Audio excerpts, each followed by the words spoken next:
Next heading डालिए equation of static equilibrium. Now next point of discussion here is the equation of static equilibrium. Equation of static equilibrium clear है सभी को? चलो इधर देखिए सभी लोग, बेटा लिखना नहीं किसी को। शायद आपने इंजीनियरिंग मैकेनिक्स में भी पढ़ा हो इसको, और may be in strength of material में भी आपने इसको पढ़ा होगा। क्लियर है सभी को? बेटा नोट नहीं करेगा कोई भी। इधर देखो सभी लोग, बेटा जो मैं स्टैटिक इक्विलिब्रियम इक्वेशन की बात करूंगा वो दो कंडीशन में बात करूंगा, एक प्लेन स्ट्रक्चर के लिए और दूसरा स्पेस स्ट्रक्चर के लिए। कि प्लेन स्ट्रक्चर के लिए मेरा इक्वेशन ऑफ स्टैटिक इक्विलिब्रियम क्या होंगी और स्पेस स्ट्रक्चर के लिए मेरी इक्वेशन ऑफ स्टैटिक इक्विलिब्रियम क्या होंगी। क्लियर है? तो now first case for plane structure. Now the first is for plane structure. कि प्लेन स्ट्रक्चर के लिए मेरी इक्वेशन ऑफ स्टैटिक इक्विलिब्रियम क्या रहने वाली है for the plane structure. Clear है सभी को? चलिए इधर देखिए, बेटा लिखना नहीं है किसी को। देखो इक्वेशन ऑफ स्टैटिक इक्विलिब्रियम का क्या मतलब? प्लेन स्ट्रक्चर का मतलब क्या है my dear friend? Two dimensional. और आपको पता है टू डायमेंशनल में कितने कोऑर्डिनेट डिफाइन होंगे? केवल दो, लेंथ होगी या हाइट होगी, या फिर लेंथ होगी कुछ विड्थ होगी। क्लियर है सभी को? तो मुझे ये पता है कि अगर जहां पे भी प्लेनर स्ट्रक्चर की बात होगी वहां पे मेरे टू ही कोऑर्डिनेट डिफाइन होंगे। तो अगर कोई स्ट्रक्चर लेता हूं प्लेनर में, प्लेन कंडीशन में, तो मेरे दो कोऑर्डिनेट एक्सिस डिफाइन हुए। यहां से इसको दोबारा बना लेता हूं इसमें। मेरे दो ही कोऑर्डिनेट वहां पे डिफाइन होने वाले। कौन कौन से? प्लेन कोऑर्डिनेट तो आपको पता है एक्स वाई जेड होते हैं। तो this is the x coordinate, this is the x coordinate and this is Y coordinate. तो इक्वेशन ऑफ स्टैटिक इक्विलिब्रियम का मतलब क्या है? मैं बोलता हूं कि प्लेन कंडीशन में, प्लेन कंडीशन मतलब 2D कंडीशन में कोई बॉडी इक्विलिब्रियम में कब होगी? तो बेटा वो इक्विलिब्रियम में तभी होगी जब एक्स एक्सिस के अबाउट जितने भी उस बॉडी पे फोर्स लगे हैं उन सभी का अलजेब्रिक सम क्या हो? जीरो। मैं यहां पे खड़ा हूं बेटा, मैं यहां पे खड़ा हुआ हूं। अगर मान लो किसी ने लेफ्ट साइड से इधर से मेरे ऊपर फोर्स लगाया तो क्या मैं इक्विलिब्रियम में हूं? नहीं। अगर इधर से फोर्स लगेगा तो मैं इस डायरेक्शन में मूव करूंगा। अगर बेटा मैंने यहाँ पे 10 किलो न्यूटन का लोड इस डायरेक्शन से लगाया है तो इसके अपोजिट इधर से भी मुझे कितना लगाना पड़ेगा? 10 किलो न्यूटन का लोड लगाना पड़ेगा। 10 का इधर से लगा, 10 का इधर से लगा, बेटा जब ही तो इक्विलिब्रियम मेंटेन होगा। इसका मतलब कि इस डायरेक्शन में जितने भी फोर्सेस लगे हैं सभी का अलजेब्रिक सम कितना होना चाहिए? जीरो होना चाहिए। तभी तो माय डियर फ्रेंड वो उस डायरेक्शन में क्या होगी? इक्विलिब्रियम में मेंटेन होगे। यानी कि एक्स डायरेक्शन में अगर मुझे इस बॉडी को इक्विलिब्रियम में करना है तो एक्स डायरेक्शन में मेरे जितने भी फोर्सेस होंगे उन सभी का अलजेब्रिक सम कितना होना चाहिए? जीरो। यानी कि मैं ये कह सकता हूं summation F X is equal to zero. कोई भी बॉडी इक्विलिब्रियम में तभी होगी जब एक्स डायरेक्शन में फोर्सेस का सम कितना होगा? जीरो होगा। क्लियर है सभी को? चलिए अब बेटा मैं ये बताऊं, मैं यहां पे खड़ा हूं, ठीक है। अगर मेरे ऊपर कोई लोड लगाता है 20 किलो न्यूटन का तो ऑब्वियस सी बात है मैं नीचे की तरफ डिस्प्लेस करूंगा। क्लियर है ना सभी को? लेकिन अगर मैं नीचे से भी 20 किलो न्यूटन का लोड लगाता हूं, 20 का ऊपर से लगाया, 20 का नीचे से लगाया, तो इसका मतलब दोनों फोर्स एक दूसरे को क्या कर देंगे? काउंटर बैलेंस कर देंगे। ठीक है, एक दूसरे को कैंसिल कर देंगे। यानी कि मैं वर्टिकली भी क्या रहूंगा? इक्विलिब्रियम में रहूंगा। क्या रहूंगा? वर्टिकली भी इक्विलिब्रियम में रहूंगा। तो माय डियर फ्रेंड कोई भी बॉडी अगर वर्टिकली इक्विलिब्रियम में रहेगी तो इसका मतलब ये है कि उसके अलजेब्रिक सम कितना होना चाहिए? उस डायरेक्शन में फोर्सेस का सम जीरो। यानी कि यहां से मैं कह सकता हूं that is summation F Y is equal to zero. Summation F Y is equal to zero. मैं हॉरिजॉन्टल डायरेक्शन में भी इक्विलिब्रियम में तभी रहूंगा जब summation F X equal to zero, और वर्टिकल डायरेक्शन में मैं इक्विलिब्रियम में तभी रहूंगा जब summation F Y equal to कितना होगा? जीरो होगा। क्लियर है सभी को? अब तीसरी कंडीशन की बात करते हैं माय डियर फ्रेंड। अगर मान लो मैं यहीं पे खड़ा हूं और मेरे ऊपर कोई मोमेंट लगाता है क्लॉकवाइज डायरेक्शन में। क्लॉकवाइज डायरेक्शन मान लो कि उसने 5 किलो न्यूटन मीटर का एक मोमेंट लगा दिया, तो बेटा मैं क्या करूंगा? रोटेशन होगा मेरा, होगा कि नहीं होगा? तो बेटा क्या मैं इक्विलिब्रियम में हूं? आंसर विल बी नो, मैं इक्विलिब्रियम में नहीं हूं। बेटा मैं इक्विलिब्रियम में कब आऊंगा? मैं इक्विलिब्रियम में तभी आऊंगा अगर उसके अपोजिट डायरेक्शन में क्लॉकवाइज लगा था, अब कैसे लगे? एंटी क्लॉकवाइज डायरेक्शन में सेम मैग्नीट्यूड का अगर मोमेंट लगे तो मैं क्या हो जाऊंगा? बिल्कुल इक्विलिब्रियम कंडीशन में आ जाऊंगा। यानी कि कोई भी बॉडी का रोटेशनल इक्विलिब्रियम तभी मेंटेन होगा जब summation of moment should be zero. Summation of moment कितना होना चाहिए? जीरो होना चाहिए। क्लियर है माय डियर फ्रेंड? तो इसका मतलब इस डायरेक्शन में मेरे जितने भी जो समेशन ऑफ मोमेंट होना चाहिए वो भी कितना होना चाहिए, 0। तो मैं डियर फ्रेंड मैं इसको लिख सकता हूं that is summation m equal to 0। Clear है? तो these three equation are called the equation of static equilibrium for the plane structure. Plane structure के लिए ये मेरी क्या होंगे, इक्वेशन ऑफ स्टैटिक इक्विलिब्रियम। तो प्लेनर स्ट्रक्चर के लिए मेरी इक्वेशन ऑफ स्टैटिक इक्विलिब्रियम कितनी होती है, 3। कौन कौन सी, समेशन fx0, समेशन fi0 और summation m equal to 0। Clear है? ये जो मोमेंट लिया बेटा मैंने कौन से प्लेन के अबाउट लिया, अगर मैं यहाँ पे x डायरेक्शन, ये मेरी y डायरेक्शन, तो कौन से प्लेन के अबाउट हुआ, that is about the xy plane, moment about the xy plane. Clear है? तो जो बेटा इक्वेशन ऑफ स्टैटिक इक्विलिब्रियम होती है नंबर ऑफ, उसको हम रिप्रेजेंट करते हैं स्मॉल s से। किससे रिप्रेजेंट करते हैं, स्मॉल s। और for plane structure these are coming out to be 3। Plane structure के लिए कितनी होती है, 3 होती है। Equation of static equilibrium is 3। कौन कौन सी बेटा, that is summation fx is equal to 0, summation fx equal to 0, summation fy is equal to 0 and summation fz is equal to 0। Summation fx0, summation fy0, sorry summation not fz, it is summation m equal to 0। Clear है सभी को? These are the 3 equation of equilibrium. ये मेरी 3 equation होगी। Clear है सभी को? चलिए, इतना क्लियर है सभी को? नोट नहीं करेंगे अभी। सेकंड कंडीशन ये था मेरा first, that is for the planar structure. Now second condition की तरफ चलते हैं, that is for the space structure. Space structure के लिए मेरी इक्वेशन ऑफ स्टैटिक इक्विलिब्रियम कितनी रहने वाली है, ठीक है? For the space structure, space structure के लिए आपकी इक्वेशन ऑफ स्टैटिक इक्विलिब्रियम कितनी होगी। क्लियर है माय डियर फ्रेंड? चलिए देखते हैं यहाँ से। तो बेटा जब मैं स्पेस की बात करूंगा तो स्पेस का मतलब क्या है, 3 डायमेंशनल, यानी कि मेरे 3 कोऑर्डिनेट अब डिफाइन होंगे। कौन कौन से, एक x डायरेक्शन, एक y डायरेक्शन और इनके परपेंडिकुलर z डायरेक्शन। यानी कि मेरे बेटा 3 कोऑर्डिनेट एक्सिस यहाँ पे डिफाइन हुए। कौन कौन से, एक x, एक y और तीसरा z, x, y और z। Now this is x, this is y and this is coming out to be z, x, y, z। ठीक है?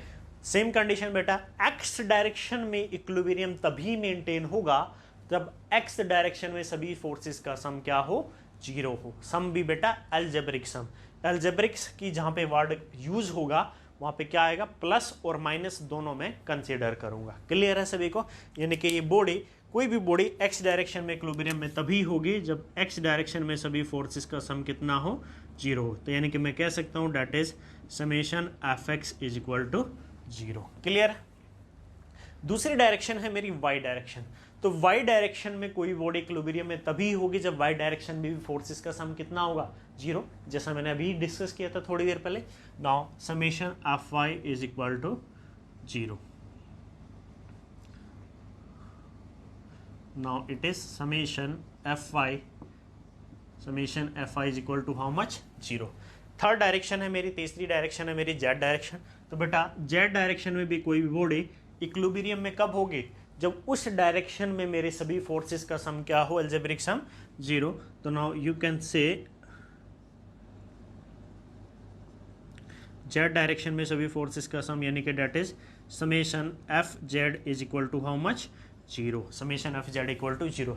बेटा ये हॉरिजॉन्टल जितनी भी डायरेक्शन है, जब मेरे 3 एक्सिस डिफाइन होंगे, 3 एक्सिस, देखो इसको मैं x एक्सिस बोला, इसको मैंने y एक्सिस बोला, तो जो मेरा z एक्सिस होगा वो दोनों के क्या होगा, perpendicular. This is x, this is y and this is z। तो 2 एक्सिस मेरे हमेशा, नंबरिंग आप कैसे भी कर सकते, इसको x बोल लो, इसको y बोल लो, इसको z बोल लो, नंबरिंग से फर्क नहीं पड़ता है हमारा। तो ये मेरे 2 एक्सिस हमेशा हॉरिजॉन्टल डायरेक्शन में होंगे और एक एक्सिस मेरा वर्टिकल डायरेक्शन में होगा। क्लियर है सभी को? चलो अब बेटा ये हॉरिजॉन्टल वर्टिकल डायरेक्शन में तो इक्विलिब्रियम में आ गई 3D कंडीशन, स्पेस कंडीशन में, लेकिन रोटेशनल इक्विलिब्रियम अभी भी मेंटेन नहीं हुआ है। तो रोटेशनल इक्विलिब्रियम को मेंटेन, मैंने बताया था कोई बॉडी एक 5 किलोन्यूटन का अगर क्लॉकवाइज लगा तो उसको बैलेंस करने के लिए 5 किलोन्यूटन मीटर का उसके अपोजिट लगाना पड़ेगा। लेकिन बेटा वो 2D कंडीशन थी, 2D कंडीशन में मेरा एक प्लेन हुआ करता था, कौन सा, एक्स वाई प्लेन। लेकिन my dear friend 3D condition होगी तो मेरे कितने प्लेन होंगे, 3 प्लेन होंगे। कौन कौन से, एक एक्स वाई प्लेन होगा, एक वाई जेड प्लेन होगा और एक जेड एक्स प्लेन होगा। तीनों प्लेन के अबाउट मुझे उस बॉडी को क्या करना पड़ेगा, रोटेशनली इक्विलिब्रियम में मेंटेन करना पड़ेगा। क्लियर है माय डियर फ्रेंड, यानी कि तीनों कोऑर्डिनेट एक्सिस के अबाउट मुझे उसको रोटेशनली क्या करना पड़ेगा, इक्विलिब्रियम में करना पड़ेगा। कैसे करेंगे वो हम देखते हैं। तो बेटा मुझे ये बताओ, अगर मान लो ये x कोऑर्डिनेट, ये y coordinate, this is x, this is y and this is z coordinate, आपको इस बॉडी को ये x ये y इसके अबाउट आपको मोमेंट रोटेशनली इक्विलिब्रियम में करना है, इसके अबाउट रोटेशनली इक्विलिब्रियम में कर रहे हैं, तो इसका मतलब एक्स वाई प्लेन के about moment zero, x y z. तो बेटा ये अगर ये मोमेंट जीरो है तो कौन से एक्सिस के अबाउट जा रहा है वो, this is about the z axis. तो मैं मोमेंट बोल सकता हूँ या तो एक्स वाई प्लेन या फिर जेड एक्सिस, ये मेरा जेड ही तो है। अगर मुझे वाई जेड प्लेन को इक्विलिब्रियम में करना है तो वाई जेड के अबाउट क्या आता है, समीशन ऑफ एल्जेब्रिक सम क्या होना चाहिए, मोमेंट का जीरो होना चाहिए। This is y, this is z. Y z जब हम ले रहे हैं तो बेटा ये कौन सा एक्सिस है, एक्स एक्सिस, तो मैं मोमेंट किसके अबाउट ले रहा हूँ, एक्स एक्सिस के अबाउट। अगर मैं इन दोनों प्लेन एक्स और जेड के अबाउट इक्विलिब्रियम में कर रहा हूँ तो माय डियर फ्रेंड मैं कौन से एक्सिस के अबाउट मोमेंट ले रहा हूँ, इसका मतलब जेड एक्सिस के, सॉरी वाई एक्सिस के अबाउट। तो मुझे ये पता है माय डियर फ्रेंड, अगर मुझे तीनों प्लेन के अबाउट इक्विलिब्रियम में करना है तो मेरा summation of moment x direction के अबाउट भी कितना होना चाहिए, zero, that is summation of moment about x. अगर मैं एक्स एक्सिस बोल रहा हूं तो इसका मतलब क्या है, कौन से प्लेन के अबाउट है वो, वाई जेड प्लेन के अबाउट, ठीक है। या एम एक्स को हम बोल सकते हैं moment about y z plane is equal to zero, ठीक है। इस कंडीशन में क्या है बोल सकता हूं, summation of moment about y axis is zero, और इसी को मैं बोल सकता हूं that is summation of moment about x z axis is equal to zero. तीसरी कंडीशन सिमिलर मेरा ये आएगी, तीसरी condition moment about summation of moment about z axis would be zero, और इसी को माय डियर फ्रेंड मैं बोल सकता हूँ summation of moment about x y plane would be equal to zero. एक ही बात है, ये समझ में आया ना आपको, एक्स वाई प्लेन अभी डिस्कस किया ना मैंने, एक्स वाई प्लेन हो या फिर z axis, y z plane हो या एक्स एक्सिस, या एक्स जेड प्लेन हो या तो इसका मतलब वाई एक्सिस। तो बेटा मेरी बॉडी हॉरिजॉन्टल और वर्टिकल डायरेक्शन में भी इक्विलिब्रियम में आ गई और वो रोटेशनली भी इक्विलिब्रियम में है। तो टोटल कितनी इक्विलिब्रियम इक्वेशन बनी मेरी, 1 2 3 4 5 और एक 6, यानी कि स्पेस स्ट्रक्चर के लिए मेरी कितनी इक्वेशन ऑफ इक्विलिब्रियम होती है, that is coming out to be 6। तो you can write here for space structure equilibrium equation is coming out to be how much, that is 6। ये मैंने डिस्कस करके बता दिया था कि space equation of static equilibrium को किससे रिप्रेजेंट करते हैं, स्मॉल एस से रिप्रेजेंट करते हैं। क्लियर है, चलो ये लिख लिया। चलो कौन कौन सी इक्वेशन होती है एक बार नाम लिख लेते हैं हम यहाँ पे। एक तो मेरी होती है that is summation F X equal to zero, दूसरी summation F Y equal to zero, तीसरी summation F Z equal to zero, fourth summation M X equal to zero, fifth one is summation M Y equal to zero, and last one summation M Z is equal to कितना होगा, zero, M Z equal to कितना होगा, zero. These are the 6 equation of equilibrium, ठीक है। चलिए note करिए बेटा, इसको समझ में आया सभी को कि मेरी इक्वेशन ऑफ स्टैटिक इक्विलिब्रियम कहाँ से डेवलप हुई, कैसे डेवलप हुई। तो प्लेन स्ट्रक्चर के लिए या हमेशा याद रखेंगे कि 3 होती है, for the plane structure these are coming out to be 3 and for space structure these are coming out to be 6। किससे रिप्रेजेंट करते हैं, स्मॉल एस से। क्लियर है बेटा, समझ में आया सभी को। चलो फटाफट इसको नोट करो, फिर आगे चलते हैं नेक्स्ट पॉइंट डिस्कस करना है। बेटा ये मेरे सब बेसिक्स हैं, ये मेरे काम आने वाले हैं। पूरे स्ट्रक्चर एनालिसिस के अंदर यही सब बेसिक्स मेरे यूज होंगे। अगर मेरे को बेसिक्स का नॉलेज नहीं होगा तो मैं आगे क्वेश्चन ही सॉल्व नहीं कर पाऊंगा। क्लियर है, चलो नोट करो इसको सभी, नोट कर लिए सभी ने। आगे चलते हैं, लास्ट पॉइंट इसका लेक्चर का डिस्कस करते हैं यहाँ पे कि टाइप्स ऑफ सपोर्ट। ठीक है, first of all we have discuss about the structural analysis, दोनों के बीच डिफरेंस क्या था वो मैंने देखा। उसके बाद क्लासिफिकेशन क्या था स्ट्रक्चर का वो डिस्कस किया। Now the equation of static equilibrium वो सब हमने डिस्कस किया है यहाँ पे कि प्लेन स्ट्रक्चर के लिए कितनी होती है, स्पेस स्ट्रक्चर के लिए कितनी होती है। Now the next topic of study here is the types of support. Basically मुझे सपोर्ट से मतलब नहीं है, सपोर्ट तो मैं पढ़ चुका हूँ, मेरी कितनी तरह के सपोर्ट्स होती हैं वो सब हम ऑलरेडी डिस्कस कर चुके हैं स्ट्रेंथ ऑफ मटेरियल के अंदर, वो स्ट्रेंथ ऑफ मटेरियल में आपने पढ़ा है। लेकिन मेरा बेसिकली मोटो है कि सपोर्ट रिएक्शंस कितनी होती हैं, वो मेरा मोटो है, क्योंकि यही सब बेसिक्स मेरे काम आएगा पूरे डिटर्मिनेसी एंड डिटर्मिनेसी के अंदर। ठीक है, यही कॉन्सेप्ट मेरा यूज होगा। ठीक है, तो नेक्स्ट हेडिंग डालिए my dear friend, types of support और ये नंबर ऑफ रिएक्शंस।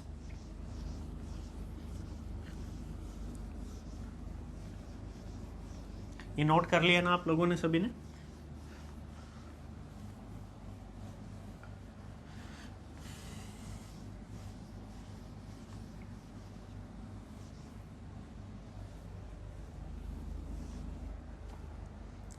चलिए इधर देखिए, next heading is number of reaction, number of reaction in a support. Next heading is number of reaction in a support. किसी भी support में जो number of reaction होती है वो कितनी होती है, वो सब यहाँ पे डिस्कस करेंगे। क्लियर है? Number of reaction in a support. ठीक है माय डियर फ्रेंड, चलो देखते हैं, इसको डिस्कस करते हैं। नंबर ऑफ रिएक्शन, तो बेटा दो कंडीशन में आपने 100 में जो पढ़ा होगा वो केवल एक कंडीशन के लिए पढ़ा होगा, प्लेनर कंडीशन के लिए। लेकिन यहाँ पे जो हम इसको डिस्कस करेंगे वो दोनों कंडीशन के लिए करेंगे। कौन कौन सी? कि प्लेनर स्ट्रक्चर के लिए कितनी होगी और स्पेस स्ट्रक्चर के लिए कितनी होने वाली। तो now first condition is for planar structure. Now first condition is for the planar structure. Planar structure के लिए कितनी होगी नंबर ऑफ रिएक्शंस, वो वन बाय वन डिस्कस करेंगे हम। यहाँ पे लिखना नहीं है बेटा किसी को, यहाँ पे देखना सभी लोग, लिखेगा नहीं कोई भी। इसको देखते हैं, डिस्कस करते हैं वन बाय वन। ठीक है, चलो प्लेनर स्ट्रक्चर के लिए। तो प्लेनर स्ट्रक्चर के लिए माय डियर फ्रेंड, सबसे पहला आपने कुछ सपोर्ट्स पढ़ी होंगे। सबसे पहले आती है मेरी, दैट इज हिंज सपोर्ट। ठीक है, हिंज सपोर्ट के बाद डिस्कस करेंगे। हिंज सपोर्ट का आपने देखा होगा कि these are the symbols of hinge support। Hinge support की प्रॉपर्टी माय डियर फ्रेंड मुझे पता है, आप लोगों को भी पता है, 100 में पढ़ी है। तो मुझे ये पता होता है कि हिंज सपोर्ट में ना ही हॉरिजॉन्टल डायरेक्शन में डिस्प्लेसमेंट अलाउ होता है, ना वर्टिकल डायरेक्शन में डिस्प्लेसमेंट अलाउ होता है, केवल क्या अलाउ होता है? रोटेशन अलाउ होता है। एक वर्ड आता है माय डियर फ्रेंड, रिएक्शन। क्या है रिएक्शन? आपने भी पढ़ी है कि रिएक्शन होती क्या है? Reaction basically is the resistance against deformation. मान लो मैं यहाँ पे खड़ा हूँ, ठीक है, मेरे ऊपर कोई इस डायरेक्शन में फोर्स लगा, तो मैं सिंपली क्या हो गया? डिस्प्लेस हो जाऊंगा हॉरिजॉन्टल डायरेक्शन, मान लो। लेकिन इस एंड पे, यहाँ पे कोई वॉल है, यहाँ पे क्या है? कोई वॉल है, और मैं इस वॉल से ऐसे सट के खड़ा हुआ हूँ। मेरे ऊपर कोई फोर्स लगा रहा है, लेकिन मैं डिस्प्लेस नहीं हो रहा हूँ। क्यों? क्योंकि वो जो वॉल है वो क्या क्रिएट कर रही है? एक तरह का रेजिस्टेंस क्रिएट कर रही है, मुझे डिस्प्लेसमेंट होने से प्रिवेंट कर रही है। तो इसका मतलब मेरा इक्विलिब्रियम मेंटेन कैसे? अगर इस डायरेक्शन से एक फोर्स लगा है तो उसके अपोजिट डायरेक्शन से भी क्या लगेगा? एक फोर्स लगेगा। ठीक है, तो reaction is the resistance against deformation. Deformation के अगेंस्ट में जो भी रिएक्शन रेजिस्टेंस डेवलप होता है उसी को हम क्या बोलते हैं? रिएक्शन। तो एक शॉर्ट डेफिनेशन हम यहाँ पे लिख सकते हैं रिएक्शन का। You can write is the reaction. तो reaction is the resistance, reaction is the resistance against deformation। reaction is the resistance against deformation। ठीक है,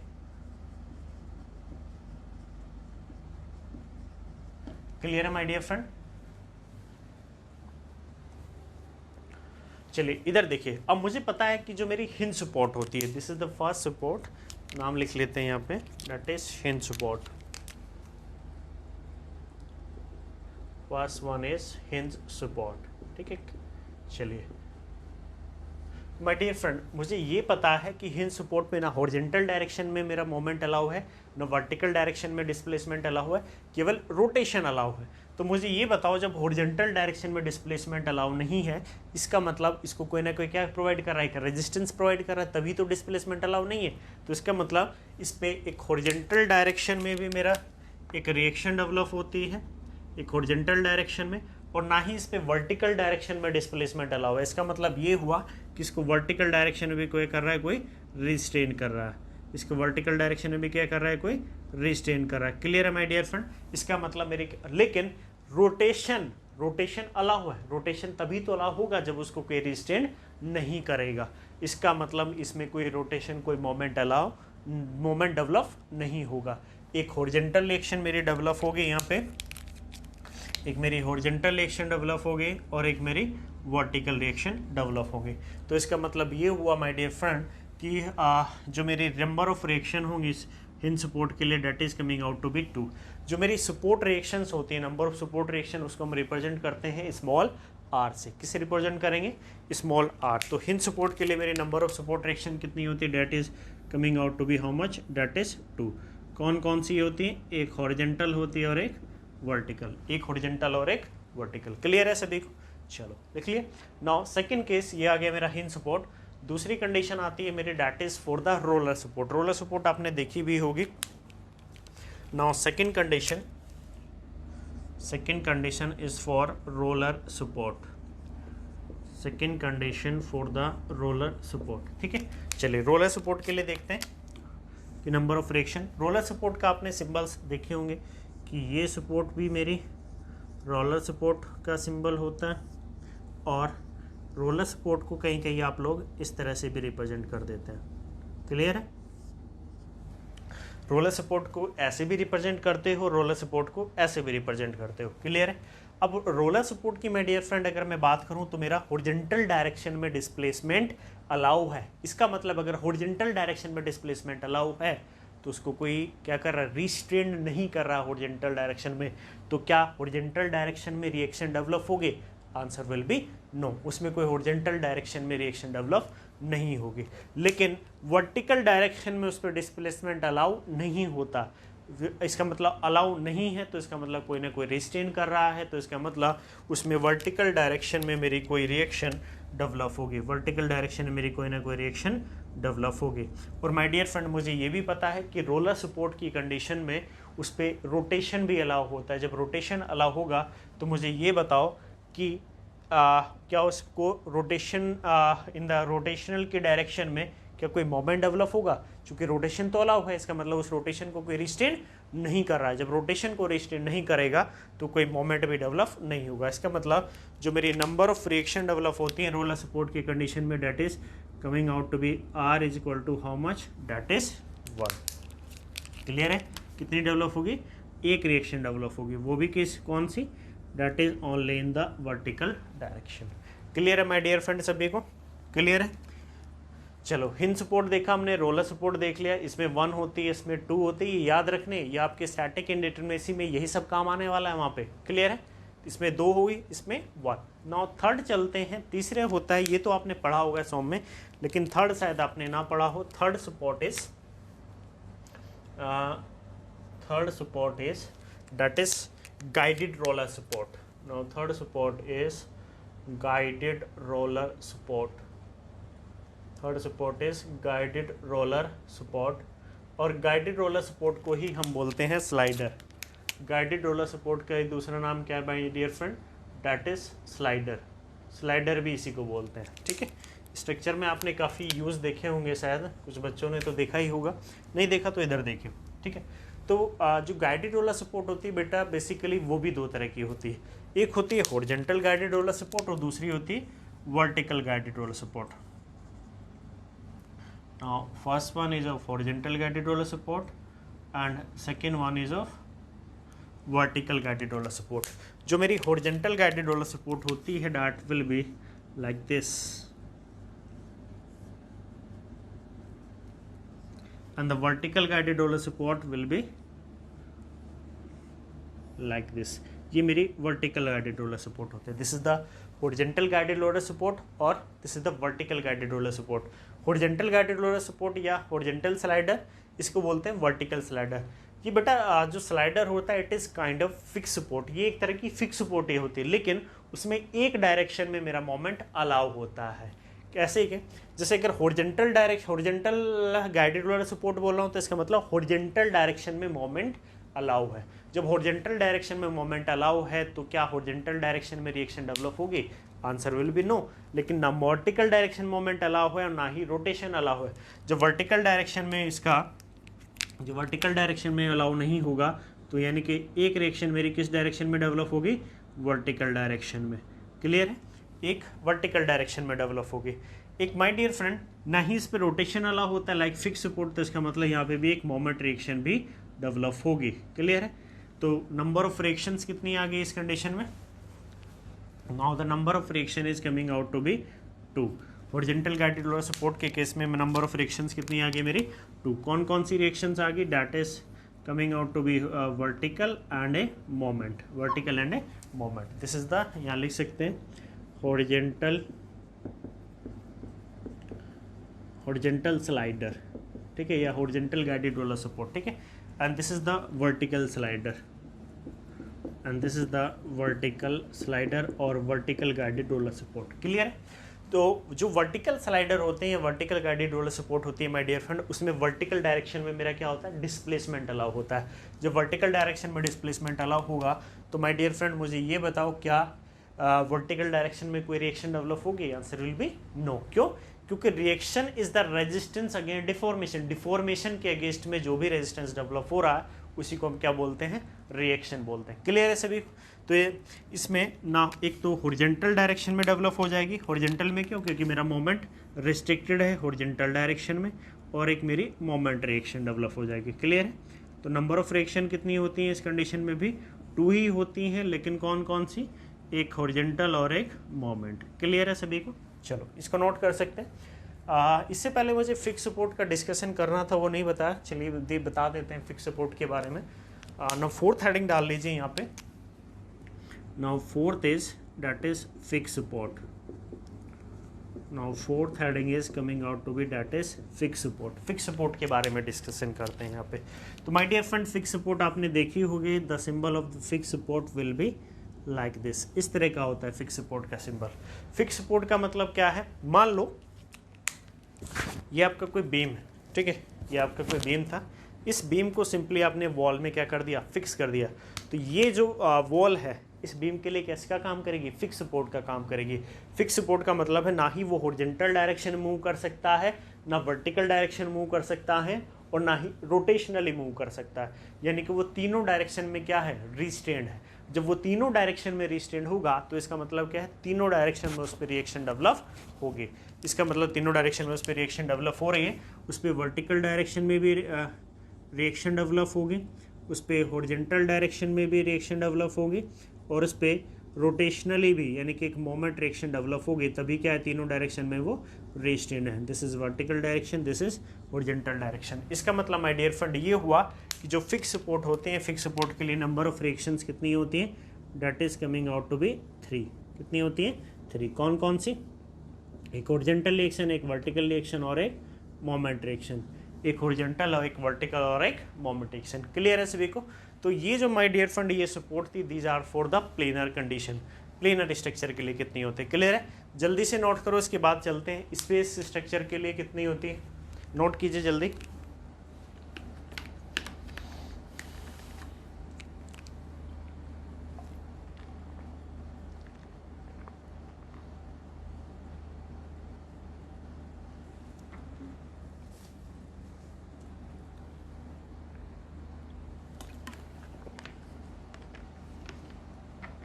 नोट कर लिए सभी ने? चलिए, now next is for the space structure.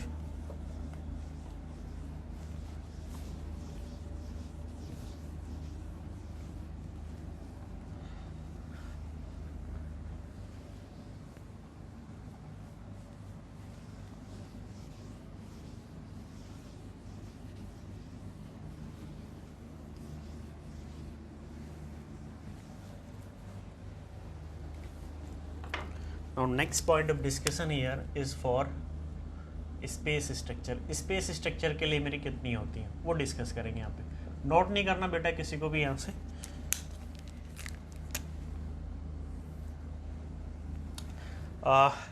Space में बेटा मैं 3 तरह की सपोर्ट पढ़ेंगे, केवल यहाँ पे स्लाइडर नहीं पढ़ते, वो सब नहीं पूछता उतना एग्जाम में आपके। 3 तरह की पढ़ेंगे, एक हिंज सपोर्ट के बारे में, एक रोलर सपोर्ट के बारे में, और एक फिक्स सपोर्ट के बारे में। क्लियर है सभी को? चलिए पहला डिस्कशन करते हैं for hinge support. Now first one is of hinge support. Hinge support का एक और नाम है माय डियर फ्रेंड, इसी को हम बोलते हैं पिन सपोर्ट भी बोलते हैं, कभी कभी पिंड भी बोलते हैं या पिन सपोर्ट, एक ही बात है। तो हिंज सपोर्ट मैंने बताया था माय डियर फ्रेंड कि कुछ इस तरह के मेरे सिंबल्स होते हैं हिंज सपोर्ट के। This is the hinge support. लेकिन बेटा बात हो रही है स्पेस स्ट्रक्चर की, और जब बात स्पेस स्ट्रक्चर की होगी तो इसका मतलब मेरी स्ट्रक्चर किसमें 3 डायमेंशनल है, यानी कि मेरे कितने कोऑर्डिनेट डिफाइन होंगे, 3 कोऑर्डिनेट, एक एक्स, एक वाई और एक जेड। एक मेरा एक्स कोऑर्डिनेट डिफाइन होगा, now this is the x coordinate, now this is the y coordinate, और इन दोनों के परपेंडिकुलर एक मेरा तीसरा एक्सिस भी होगा, this is the Z coordinate. Clear है माय डियर फ्रेंड, एक एक्स कोऑर्डिनेट होगा, एक वाई कोऑर्डिनेट होगा और एक जेड कोऑर्डिनेट होगा। क्लियर है सभी को। अब मुझे ये पता है, मैंने बताया था ना आपको, 3 एक्सिस में से हमेशा 2 हॉरिजॉन्टल और एक वर्टिकल होगा, और मुझे ये पता है कि जो मेरी हिंज सपोर्ट या पिन सपोर्ट होती है उसमें ना हॉरिजॉन्टल डायरेक्शन में डिस्प्लेसमेंट अलाउ होता है, ना ही वर्टिकल डायरेक्शन में, केवल क्या अलाउ होता है, रोटेशन। इसका मतलब उसमें हॉरिजॉन्टल और वर्टिकल डायरेक्शन दोनों में क्या डेवलप होंगे, रिएक्शन। लेकिन स्पेस की कंडीशन में 3 मेरी डायरेक्शन है, एक एक्स, एक वाई और एक जेड। इसका मतलब एक रिएक्शन फोर्स मेरा, एक रिएक्टिव फोर्स मेरा किस तरह डेवलप होगा, एक्स डायरेक्शन में। Now this is the reactive force in x direction, मैं बोल सकता हूँ उसको डैट इज एफ एक्स। एक रिएक्टिव फोर्स मेरा डेवलप होगा वाई डायरेक्शन में, डैट इज, मैं इसको नाम दे सकता हूँ that is F y, that is F y. और एक रिएक्टिव फोर्स मेरा किस डायरेक्शन में डेवलप होगा, that is in z direction. Clear है, किस डायरेक्शन में, जेड डायरेक्शन में। तो we can that is F z, F x, F y और एफ जेड। यानी कि कितनी रिएक्शन डेवलप हुई मेरी, 3। कितनी रिएक्शन, 3 हो गई। ठीक है, वहीं अगर 2D की बात करता तो इसमें कितनी रिएक्शन डेवलप होती थी, केवल 2, क्योंकि वहाँ पे 2 ही कोऑर्डिनेट सिस्टम डिफाइन थे। और रही बात है मेरे रोटेशन की, तो मुझे ये पता है कि पिन सपोर्ट पे अगर मेरे 3 प्लेन है तो तीनों के अबाउट रोटेशन भी मेरा अलाउ है। क्लियर है सभी को।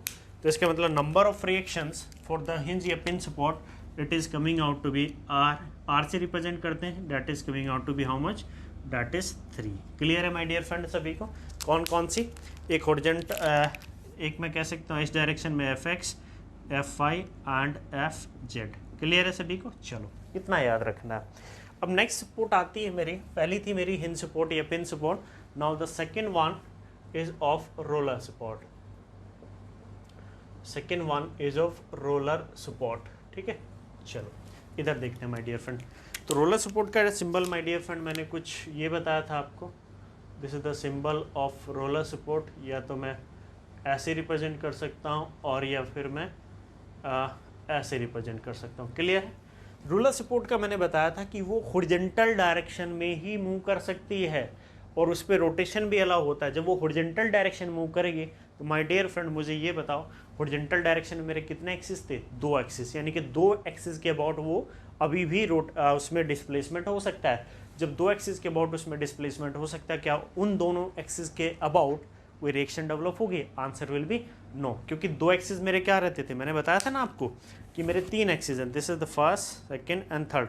3 में से 2 एक्सिस हॉरिजॉन्टल, वो हॉरिजॉन्टली तो रोल कर सकता है, डिस्प्लेस कर सकता है। जब हॉरिजॉन्टली डिस्प्लेस करेगा तो कोई रिएक्शन डेवलप, रेजिस्टेंस नहीं आएगा, रेजिस्टेंस नहीं आएगा, रिएक्शन नहीं आएगी, यानी कि इन दोनों एक्सिस के अबाउट नहीं होगा। लेकिन वो वर्टिकली क्या कर सकता है, वर्टिकली क्या है, वो रिस्ट्रेन है। जब वो वर्टिकली रिस्ट्रेन है तो इसका मतलब ये हुआ कि वर्टिकल डायरेक्शन में एक रिएक्शन डेवलप होगी। ठीक है, तो मैं यहाँ से कह सकता हूँ कि वर्टिकल डायरेक्शन में एक रिएक्शन मेरी डेवलप हो जाएगी। ठीक है, दैट इज वी। क्लियर। लेकिन बात रोटेशन की करेंगे तो रोटेशन तीनों एक्सिस के, तीनों प्लेन के अबाउट क्या होता है, अलाउ होता है इसमें भी। तो केवल इसमें कितनी होगी, 2D कंडीशन हो या 3D कंडीशन हो, मेरी नंबर ऑफ रिएक्शन हमेशा कितनी डेवलप होंगी, केवल एक डेवलप होगी। ठीक है, नाउ इट इज ओनली 1, वो भी किस डायरेक्शन में, it is only in the vertical direction. Clear. मेरी 2D कंडीशन हो या 3D कंडीशन हो, रोलर सपोर्ट पे हमेशा एक ही रिएक्शन डेवलप होगी। ठीक है, now third support is the fix support. Now third one is the fix support. Fix support की बात करते हैं माय डियर फ्रेंड यहाँ से। तो फिक्स सपोर्ट की अगर बात करें तो the symbol of fix support will be like this. लेकिन माय डियर फ्रेंड हम 3D की बात कर रहे हैं, स्पेस की बात कर रहे हैं। तो जब हम स्पेस की बात कर रहे हैं, कितने कोऑर्डिनेट मेरे डिफाइन होंगे, 3। एक मेरा x axis, this is the y axis, और एक मेरा कौन सा होगा, that is the z axis, x y और जेड। तो मुझे ये पता है फिक्स सपोर्ट की प्रॉपर्टी कि उसमें किसी भी डायरेक्शन में मेरा डिस्प्लेसमेंट अलाउ नहीं होता, ना रोटेशनली, ना हॉरिजॉन्टल, ना वर्टिकल डायरेक्शन। तो माय डियर फ्रेंड ना हॉरिजेंटल ना वर्टिकल डायरेक्शन में डिस्प्लेसमेंट अलाउ नहीं है, तो इसका मतलब एक्स डायरेक्शन में भी एक रिएक्शन डेवलप होगी मेरी, उसको नाम क्या दे दिया मैंने, डैट इज़ एफ एक्स। एक मेरी वाई डायरेक्शन में भी अलाउ होगी, तो उसको मैंने नाम दे दिया डैट इज़ एफ वाई। और एक मेरी जेड डायरेक्शन में भी, तो जेड डायरेक्शन में मैं क्या कर सकता हूँ, now it is in z direction, तो जेड डायरेक्शन में भी क्या होगा, this is F z. Clear, this is F z, F x F आई और एफ जेड। तीन रिएक्शन तो मेरी ये हो गई, ये हॉरिजॉन्टल और वर्टिकल डिस्प्लेसमेंट को रोकने के लिए। लेकिन माय डियर फ्रेंड, मैंने बताया था कि उसमें रोटेशनल इक्विलिब्रियम, रोटेशन भी अलाउ नहीं होता। और जब 3D की बात करते हैं तो रोटेशन तीन डायरेक्शन में, तीन प्लेन में लेते हैं, एक्स वाई, वाई जेड और जेड एक्स। यानी कि मैं ये कह सकता हूँ कि एक मोमेंट रिएक्शन मेरी एक्स एक्सिस के अबाउट होगी, एक मोमेंट रिएक्शन मेरी वाई एक्सिस के अबाउट होगी, और एक मोमेंट रिएक्शन मेरी किस एक्सिस के अबाउट होगी, जेड एक्सिस के अबाउट। तो मेरी total moment reaction, total reaction कितनी आई, 6, F X, this is F x F Y F Z, M X M Y और एम जेड। तो फिक्स सपोर्ट के लिए for the space structure number of reaction is coming out to be how much, that is 6। कौन कौन सी, F x F Y F Z, M X M Y और M Z. These are the 6 support reaction which is developed for the fixed support and 3D condition। Clear है सभी को, इतना याद रखना है, ये सब आके काम आएगा स्टैटिक इंडिटरमिनेसी में। और रही बात स्लाइडर की, तो बेटा स्लाइडर नहीं याद रखना मेरे को, क्लियर है। स्लाइडर 3D में आपसे क्वेश्चन कभी नहीं पूछेगा, ठीक है, आज तक नहीं पूछे, येस तक भी उसने क्वेश्चन नहीं पूछा स्लाइडर का 3D में लिए, 2D के लिए काफ़ी है, ठीक है। तो बेटा ये था मेरा बेसिक इंट्रोडक्शन, ठीक है, लेक्चर 1 इतना मेरा सफिशिएंट है बेसिक्स। अगर मुझे इतना नॉलेज है बेसिक्स का तो मेरे लिए आगे इजी हो जाएगा। क्लियर है सभी को, चलिए ओके, थैंक यू।